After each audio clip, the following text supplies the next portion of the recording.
Or how do you go about choosing which ones are even worth the time and effort to investigate for trading edges?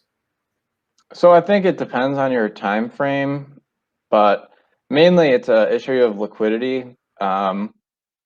For most of the crypto pairs, a lot of the smaller ones, if you're trying to trade actively, there generally isn't enough liquidity to put on much size, and to do it with high turnover.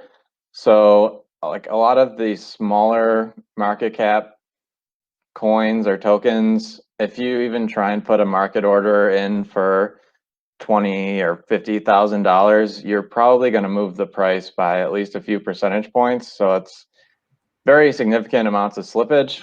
So I think the strategy that a lot of people use is either to adapt sort of a market making approach where you're not aggressively taking liquidity or just setting resting limit offers and trying to do that, or just accumulating slowly over time so you don't really affect the price. But other than that, I think at any time there's probably 20 to 50 or so, depending on market conditions, but products where you can actually enter and exit positions with enough liquidity that you're not going to distort the market price too badly.